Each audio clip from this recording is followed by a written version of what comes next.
వారి స్క్రిప్టుల్లో వారు చెప్పినది మక్కి టు మక్కి చదివి వినిపిస్తూ కుట్రల్లో భాగమవుతా ఉన్న వీళ్ళ వైఎస్ఆర్ వారసులు అని అడుగుతా ఉన్నాను మీ అందరి సమక్షంలో. వైఎస్ఆర్ కీర్తి ప్రతిష్టలను ఆయన పేరునే ప్రజల మనసు నుంచి చెరిపేయాలని, వైఎస్ఆర్ కాంగ్రెస్ పార్టీయే ఉండకూడదని, వైఎస్ఆర్ విగ్రహాలు ఏ గ్రామంలోనూ కూడా ఉండకూడదని బహిరంగంగానే ఆ విగ్రహాలన్నింటినీ ముక్కలు చెప్పలు చేస్తాము అని చెబుతున్న వారితో చేతులు కలిపిన వీరా వైఎస్ఆర్ వారసులు అని అడుగుతా ఉన్నాను. మరి ఇక్కడే ఆలోచన చేయమని అడుగుతా ఉన్నా. ఇలాంటి వారికి ఓటు వేస్తే వైఎస్ఆర్ లెగసీకి ఓటు వేసినట్ట, లేక ఇలాంటి వారికి ఓటు వేస్తే వైఎస్ఆర్ పేరును కనపడకుండా చేసే కుట్రల కార్యక్రమానికి ఓటు వేసినట్ట అన్నది ప్రతి ఒక్కరూ కూడా ఆలోచన చేయమని కోరుతా ఉన్నా.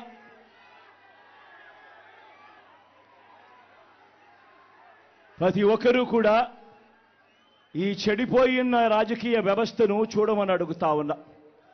రాజకీయాలు ఏ స్థాయికి దిగజారిపోయాయో గమనించమని కోరుతా ఉన్నా. నిజంగా మీ బిడ్డను ఎదుర్కోలేకపోతా ఉన్నారు. మీ బిడ్డ ఒక్కడి మీద ఇంతమంది కలిసి ఏకమవుతా ఉన్నారు.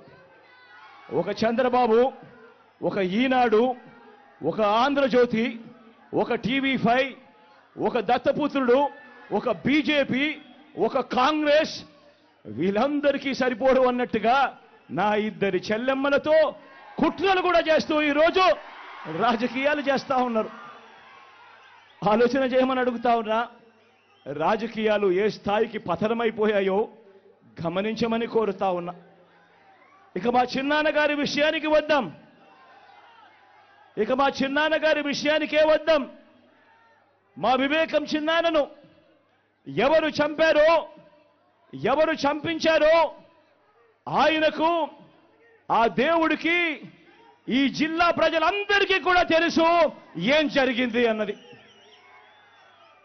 కానీ బురద జల్లేందుకు ఇద్దరు చెల్లెమ్మలను ఎవరు పంపించారో, వారు వెనకాల ఎవరు ఉన్నారో మాత్రం మీ అందరికీ కూడా రోజు కనిపిస్తూనే ఉంది. ఇంకా ఆశ్చర్యం ఏమిటో తెలుసా?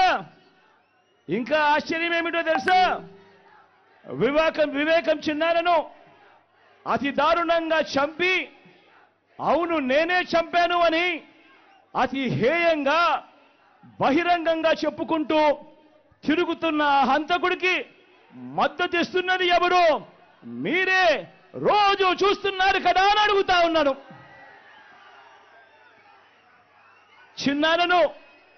చిన్నారను అన్యాయంగా ఎమ్మెల్సీ ఎన్నికల్లో ఓడించిన వారితోనే, సంఖ్యాబలం లేకపోయినా కూడా ప్రలోభాలతో, అధికార బలంతో ఓడించిన వారితోనే ఈరోజు చట్టా పట్టాలు వేసుకొని తిరుగుతా ఉన్నారు అనంటే దానికి అర్థమేమిటి అని చెప్పి ఈ సందర్భంగా అడుగుతా ఉన్నా.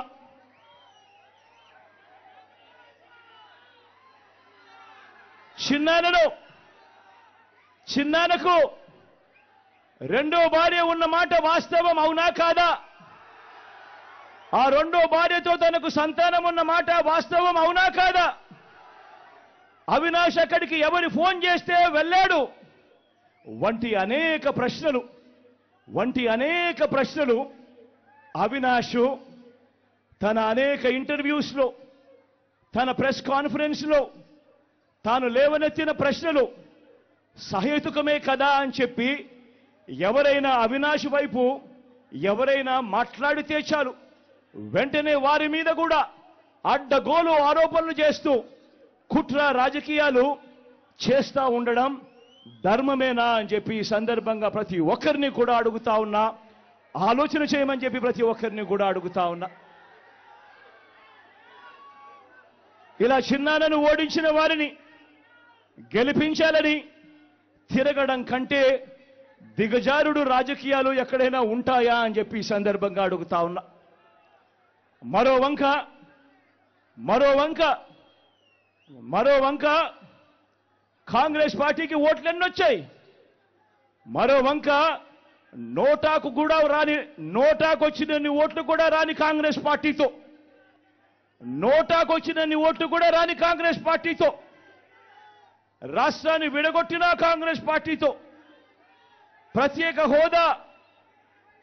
హోదాను విభజన చట్టంలో చేర్చకుండా రాష్ట్రాన్ని దుర్మార్గంగా విడగొట్టి రాష్ట్రానికి అన్యాయం చేసిన ఆ కాంగ్రెస్ పార్టీలో చేరి వైఎస్ఆర్ గారి పేరును ఆయన చనిపోయిన తర్వాత ఛార్జ్షీట్లో పెట్టిన ఆ కాంగ్రెస్ పార్టీకి మొత్తంగా వైఎస్ఆర్ గారి పేరునే తుడిచివేయాలని, కనబడకుండా చేయాలని ప్రయత్నిస్తున్న వారికి ఓటు వేయటము అనంటే దానివల్ల ఎవరికి లాభము అన్నది ప్రతి ఒక్కరూ కూడా ఆలోచన చేయమని కోరుతా ఉన్నా. అటువంటి కాంగ్రెస్ పార్టీకి ఓటు వేస్తే, మన ఓట్లు చీలిస్తే వచ్చే లాభం బాబుకు, బీజేపీ కూటమికి కాదా అని అడుగుతా ఉన్నాను. ఈ సందర్భంలో నేను ప్రతి ఒక్కరూ కూడా ఆలోచన చేయమని కోరుతా ఉన్నా. ఇదంతా కూడా మన ఓట్లను విడగొట్టి వాళ్ళను గెలిపించాలనే ప్రయత్నం కాదా అని అడుగుతా ఉన్నాను. ఈ సందర్భంగా అందరూ కూడా ఆలోచన చేయమని కోరుతా ఉన్నా. అసలు ఎవరికి వైఎస్ఆర్ గారి మీద ప్రేమ ఉంది అన్నది ప్రతి ఒక్కరూ కూడా గమనించమని అడుగుతా ఉన్నా, ఆలోచన చేయమని అడుగుతా ఉన్నా. ఎవరికి పులివెందుల కడప గడ్డ మీద ఎవరికి ప్రేమ ఉంది అన్నది ప్రతి ఒక్కరూ కూడా గమనించమని కోరుతా ఉన్నా.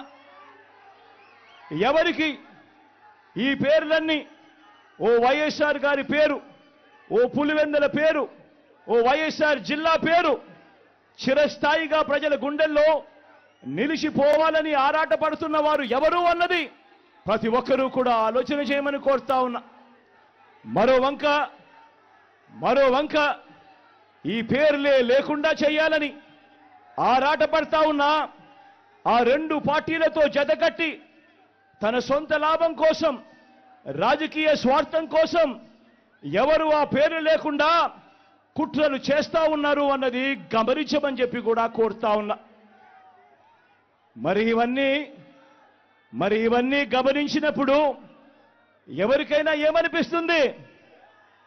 మరి వీరు వైఎస్ఆర్ వారసులా, లేక వైఎస్ఆర్ గారు ఎవరితో బ్రతికుండగా యుద్ధం చేశారో, వైఎస్ఆర్ గారు అభిమానించే ప్రతి గ్రామంలోనూ అభిమానించే వాళ్ళు, ప్రతి గ్రామంలో అభిమానించే కార్యకర్త ఎవరితో అయితే యుద్ధం చేశారో ఆ చంద్రబాబుకు వారసులా అని చెప్పి మీరే ఆలోచన చేయమని చెప్పి ప్రతి ఒక్కరిని కూడా కోరుతా ఉన్నా. పులివెందుల ప్రజలకు, రాష్ట్ర ప్రజలకు కూడా, పులివెందుల ప్రజలకు, రాష్ట్ర ప్రజలకు కూడా, మరీ ముఖ్యంగా నా మీద ఆరోపణలు చేస్తా ఉన్న నా బంధువులకు కూడా ఈ సందర్భంగా ఒక్కటి చెప్పదలుచుకున్నా. ముఖ్యమంత్రిగా దేవుడు మీ బిడ్డకు అధికారం ఇచ్చింది. ముఖ్యమంత్రిగా దేవుడు అధికారాన్ని మీ బిడ్డకి ఇచ్చింది డబ్బులు సంపాదించుకునే దాని కోసం కాదు, మీ బిడ్డ డబ్బులు సంపాదించుకునే దాని కోసం కాదు, నా కుటుంబ సభ్యులను కోటీశ్వరులను చేసేందుకు కాదు. ఆ దేవుడు మీ బిడ్డకు ఈ ముఖ్యమంత్రి పదవి ఇచ్చింది పేదలందరికీ మంచి చేసేందుకు.